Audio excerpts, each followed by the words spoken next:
Hi, my name is Wilx, and this is episode 9 of FTP Continuum. And today we're going to talk about the energy bee. I'm going to introduce you to something that's new to me, the Acclimatiser. And we're also going to set up a industrial blast furnace to do a little bit of progression. So before we get started on all of that, a couple of things from last episode. Philatina, actually this is the episode before last, had mentioned that the flat transfer nodes, when I made them, see they're made with an anvil, that when I made them in the Engineers Workshop Reborn workshop table, it ate the anvil. Whereas if I'd made it in a regular crafting table, I would have got my anvil back.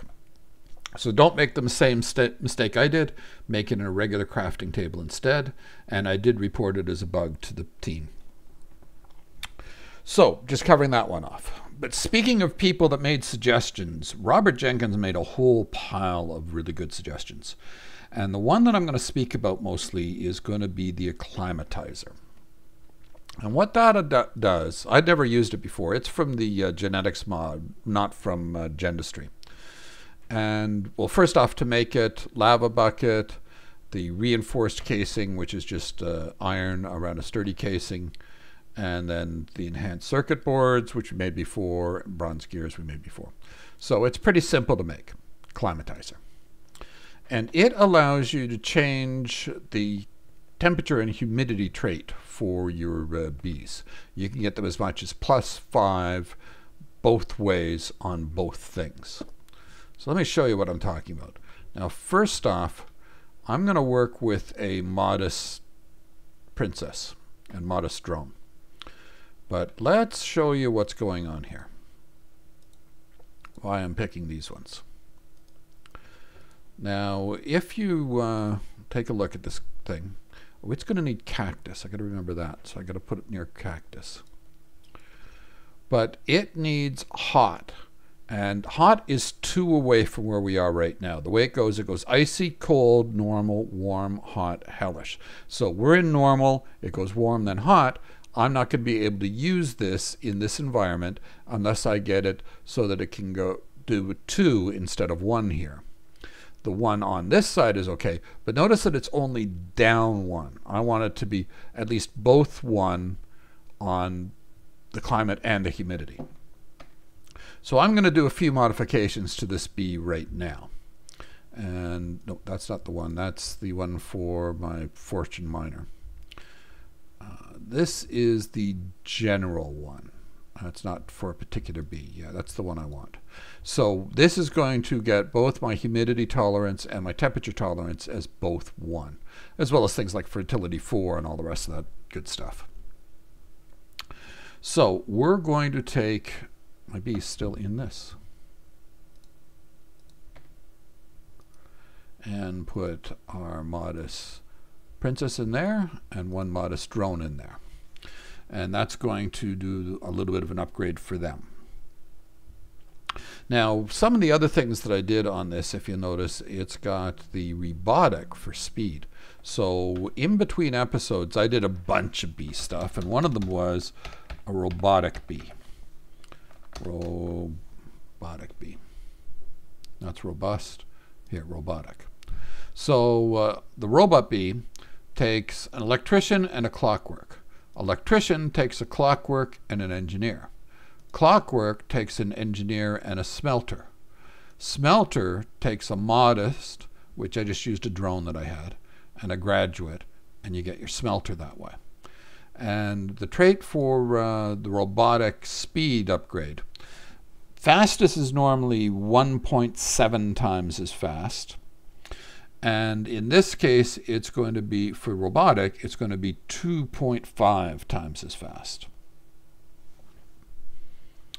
So much quicker. Let's see, how are we doing? Whoops. There, both those are done. Now, we come over to our Acclimatiser, and the way this thing works is we put them both in here. And then if we want to change temperature, we can use ice or blaze powder. So I'm going to use a bunch of blaze powder. and it's going to tick off a few pieces at a time,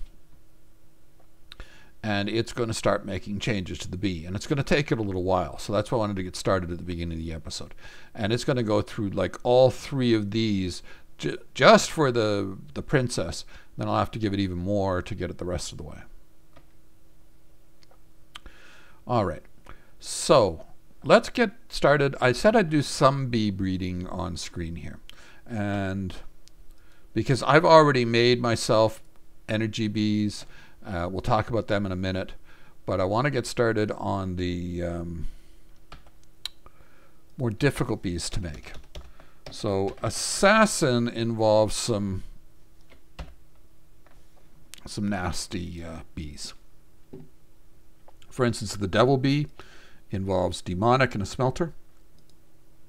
Demonic involves fiendish and a sinister. Fiendish involves sinister and a cultivated. And sinister involves a modest and a cultivated. So let's start with that.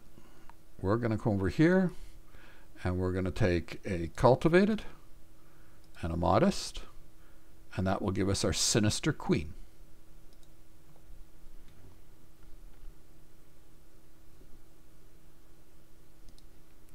Now, that's a queen, not a princess and a drone at this point. But let's take a look at what this thing wants. It wants, now notice it wants a nether for flower, but that's okay. And it's aggressive. In other words, it'll do damage to me if I'm near it. Then over here, though, it wants a hellish environment. It can handle a difference of 2, but that's a difference of 3 from where I am, so that won't work. It also wants arid, which is a difference of 1, and it doesn't have any up or down differences on that one. So I would not be able to use this one normally. So when I get this set over here, the Acclimatiser, and I get it as 5 and 5, then it will still work. But for now, I've got to split this thing into a princess and a drone. Now to do that, I'm going to have to do some fancy stuff here. Now, well, I could do it the easy way, and that would be put a apiary in the nether, put it in there, let it run through once, come back and get it. That's the simple way. But let's do it the Gendistry way around here. Oh, notice I've got a energy laser running here, and they can run up to 16 away, and I needed one more than I really wanted. Another one here, and then it ran all the way over here to that miner I had set up before. It's long since finished what it was doing. Yeah, it's just been producing combs since then. And it picked up some iron. 9 iron. Sorry, 10 iron. 1, 2, 3, 4, 5, 6, 8. Yeah, 9. I don't know where the 10th one came from. So I had a whole row of iron all the way running up to this. So it can handle up to 9 away. And that's with just the default miner. So no robotic or anything on it. At the default territory. But let's deal with our newbie here. I want it way away because it does damage to me. So I don't want it anywhere near where I'm actually going to be working. So we will take our energy laser there. We'll hit it with a wrench. And we'll hit it over here. And that's going to give this thing power. Now, we're also going to need, this thing needs a flower, a nether flower. So I hope nether wart doesn't have to be in the dark. Let's find out. No, I can plant it. Good. And we're going to put in, oh, I know what I haven't done. I forgot something. I need some special things to allow it to work in this biome. And that's going to be a hell emulation upgrade, which involves a climate control module, which is pretty simple to make, and an environmental control processor. Again, fairly, it's expensive, but simple to make. And we've been making the upgrade frames already. So that gives us our hell emulation. Now, the equivalent of the poison frame will be this guy here, which does involve fermented spider eyes. I got the mushrooms from the nether and sugar. And then some more upgrade frames, and I'm going to make 4 of these right now. And then, oh, I need to eat. Food. Okay. Let's come all the way back out here. Whoops. And we'll put in that and that. And I'm going to get ready to run, but I'm going to check that this thing works first. And it works. And we're off. And it hit me. That's why I decided to eat before I did that. Okay, so as long as I'm out of its range, I don't have to worry about it. And I did not put an automation upgrade in there. So I don't have to worry about it too much anymore. Now, for our energy bees, we've got this guy here. He's in there with an automation upgrade, and I've got 2 of these installed right now. Now, the way the power works on these things, oh, I don't have it written down here. Going by memory, I think if I don't give it any upgrades, it's something like 2,000. With 1 upgrade, it's 3 something, almost 4, and 5 something with 2. So we're getting a fair bit out of it. I don't need any more production upgrades than that. I'm not drawing anywhere close to that amount of power, or using that amount of power. I'll put a list of them in the description of this video. Because if you go all the way up to 8 upgrades, it's 46,000 RF per tick from 1 bee. All right, how's this guy doing? It's both 3 on the heat so far.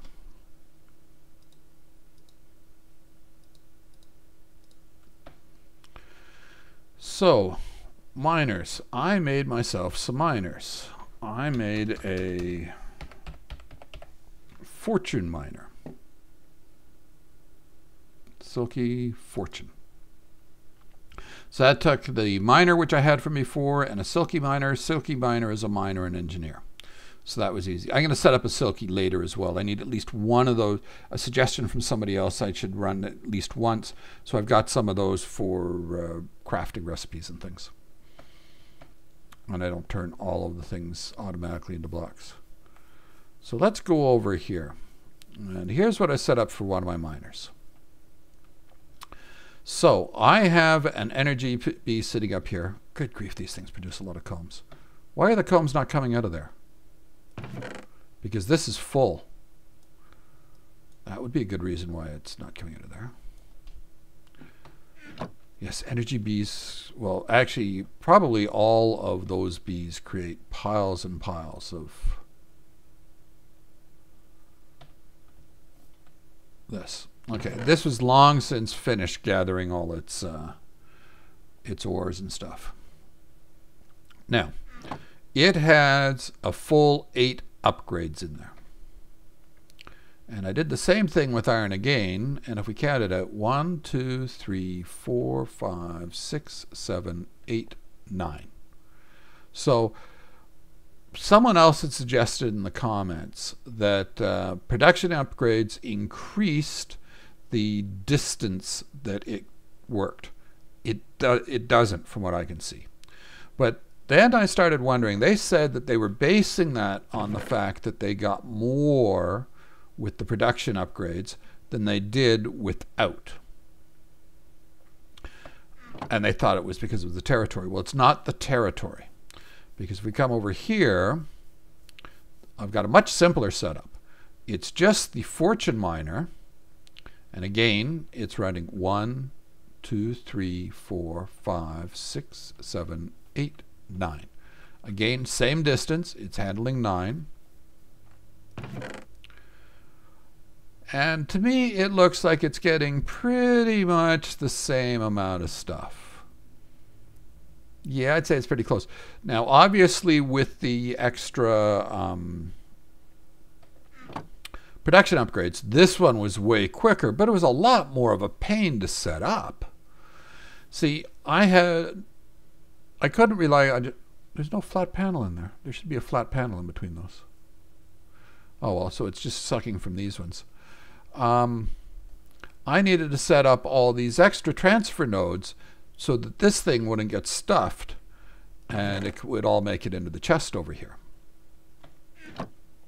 And then, oh, notice glass fiber cable. I should have actually set it up so I made some of that. Glass fiber cable. So, yeah, I think this is the recipe. I made it with just some glass, some redstone, 1 diamond, and we get 4 of them that way. Oh, no, I didn't use a diamond. I used a ruby, so I got 3 of them. And you got a few different recipes of things you can do with it. Getting more as you do different things. But I'm getting a fair number of rubies, so I know I need rubies later for other things. But I need diamonds even more, and I'm getting more rubies than I am diamonds, so that's why I use them. It had to be glass fiber. There's only 2 things I've found so far that work with the energy beam, and that is either the those energy lasers, which handle up to 1,000 RF per tick, or these things which can handle, oh, I forget how much it is, 32,000 RF per tick. So these things do a lot better on that. Also, the advantage here is the industrial apiary the bee in here doesn't produce power for the apiary directly. The power has to be pulled out of here by the cable, and then it can go right back in via this same piece of cable. So even if it wasn't attached to this thing down here, it doesn't really need to be, because the bee does sort of wireless transfer of energy somehow. So this cable doesn't have to be attached to that. It could just be stuck on the bottom, and then it would auto feed energy back in and make it so that this bee could work. Self-powering, basically. I have to get rid of some of this stuff. These combs are driving me nuts. I hate having a full inventory. And good timing. We have used up all our combs. Oh, but is that lava or is that's honey? Okay, we can start this up again. Because I constantly need more of those things, and it soaks up the honey. But conveniently, the career bees produce piles and piles of honeycombs. My God. Now, I wonder if that is true for better honeycombs. Oh, no, all the better honeycombs that I want are from other types of bees. Damn it. Okay. So, to finish off with the energy bee here. Yeah, I think that I'd rather wait longer for that one over there than doing it really, really fast with this thing here. Just because it's so much easier to set that up than this. What I do still want to know is once I get bees with a bigger territory than what I have. Do I have any? I got no bees on me.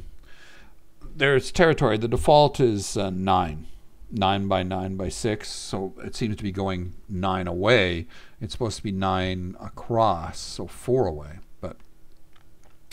But if I get something that's like 15 by 15, I imagine it'd go like 15 away. But to get to those bees, the only ones I know of are some of the nastier effect bees. Will go up to 15 away. I don't know if any of the career bees allow that. They'd be much easier to get to. But if you know of a bee with a very large territory that's easy to get to, let me know.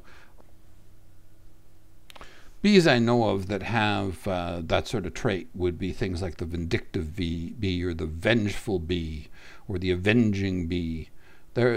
they're all sort of nasty bees that do this. The withering bee is another example. I know they have it. I'm just wondering if there's anything easier. Like, for instance, there is the jaded bee, but I don't know that it's any easier to get to.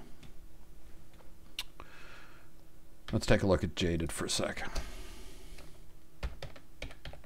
Because I think we have to go to some of those other bees. Yeah, it takes an ender and a relic. Relic takes a prehistoric and an imperial. Prehistoric takes ancient. That may not be too bad. Maybe I could do the jaded. I am going to need the ender bees. So I've either got to go to the end or trade villagers for ender.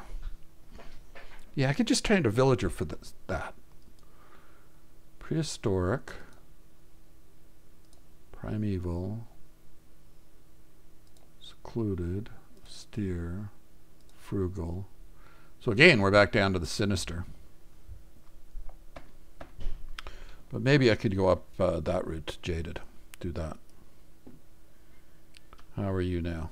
Both 4. So let's get on to this guy here. Now, I don't want to make light of... I did a lot of stuff off camera on this. So, refined iron plates. That was refined iron. That stuff's easy. You've seen me make that before. Just iron in an EFAB once you've got steam. So we need 34 of those things. So make it 17 times. Now, the advanced machine frame. We'll show you at least this step because this was something new. Carbon plate.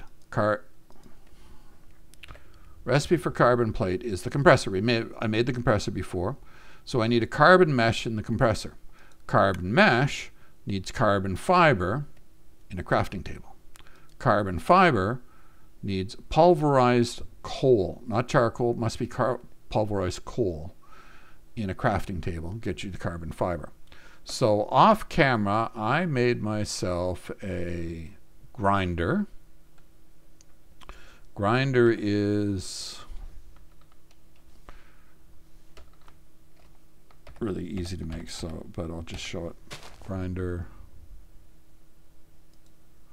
Grinder, just a basic machine frame, which is refined iron again, and a simple electronic circuit. And then I put a bunch of coal up there. It came down through here, came down to here. I got my pulverized coal that way. Oh, for setting this thing up, see this little tab here? This allows you to configure the slots. So let's say we click on this slot here, and I wanted to come out that side. So I clicked off auto output and clicked there, and that means it's going to output to that side.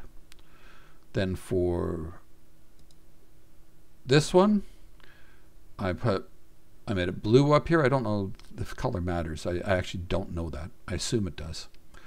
And auto input, and it pulls itself. So there are no flat panels hiding in between these things. It's just moving it directly to the chest.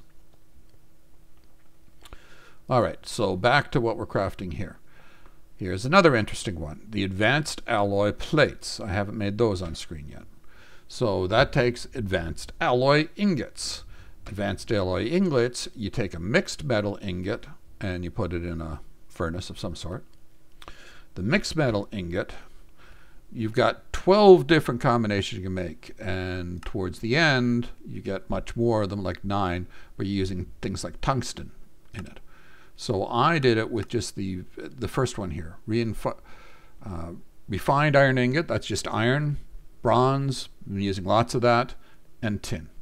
And that, I made it with that, and I got 2 of them, and I only needed 2 of them. And got my advanced alloy plates that way.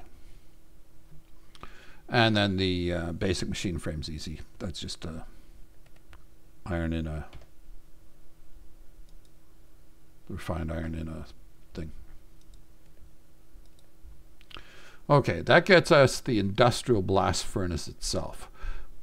I've made the advanced electronic circuits before on screen. The electric furnace, Oh yeah, that's something, I did make something off screen here. Recipe. I made a couple of iron furnaces off screen.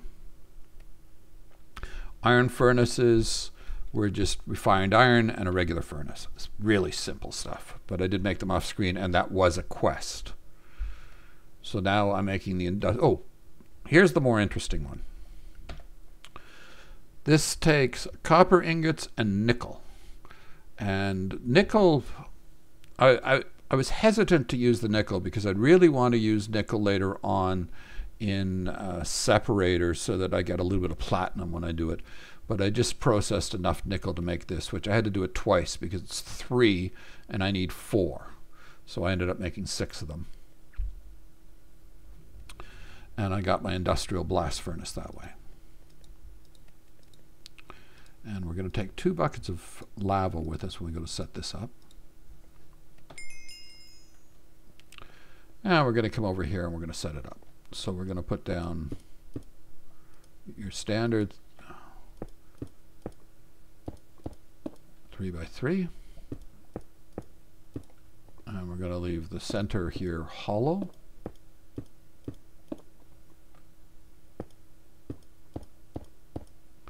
Then in this center, we're going to put 1 lava there and 1 lava there.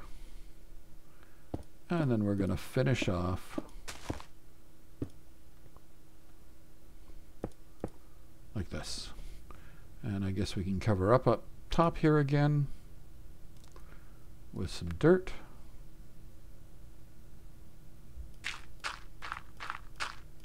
Never made one of these before, by the way. So I might be doing something wrong. We're about to find out.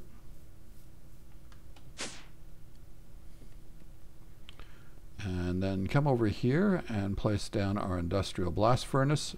See, we got power running underneath there.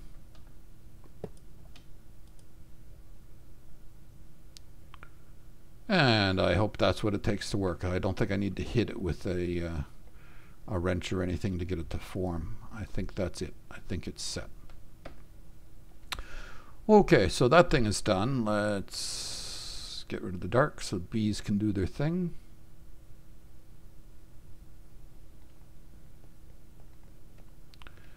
And how is this guy coming?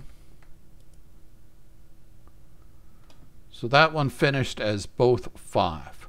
So then after this guy finishes, I'll put them back through and I'll use sand instead. Now let's hope this thing's finished already. Yes, it is. So I don't have to worry about it anymore. It's finished. So now we have our Sinister Princess and our Sinister drone. I'll leave that just there for now. I don't need it immediately. So when this guy finishes, what we're going to do when both of these are finished is I'm going to run them over and over and over again like I have before, create lots of drones. I'll feed the drones through this thing here. I'll get the trait for the both 5 on both of those things, and then I'll put it on my template. I'll run my Sinister Princess and Sinister drone through the template. The template will be the one that's in here, which currently has... Oh, and I'll have to add an effect none as well. So I'll put an effect none on it, and then it'll have both those tolerances of 5s. It'll have robotic speed. The flowers will then be rocks. It'll be the shortest lifespan, all the other nice things. So I'll run those through. Then I'll create a whole bunch of princesses. Then I'll create a whole bunch of drones. I'll run the drones through again, get the Sinister trait, and I'll put the Sinister trait on some new bees that I can use for breeding purposes. Oh, one other thing I should show you. See, I have glass fiber running out of here, and I ran it down 2. The reason I did it that way is when the 2 different types of cable connect, it can pull 1000 from this side it can pull 1,000 from that side and 1,000 from that side. So for instance, I'm not 100% sure what this furnace draws, but I think this furnace draws as much as 512, something along those lines. You can correct me if I got it wrong in the comments. And so all these things are going to be fighting for the 1,000 that's flowing through it. If I run out of energy over here, I'll just stick a B over here and have it wirelessly charge all the stuff. But for now, this was just a more efficient way of doing it because it changes at the connection. Whereas if I had one piece of flux duct, all three branches would have got shared 1,000 RF per tick. All right, so that's it for this episode. I hope you got something useful out of it. Go out there and have some fun.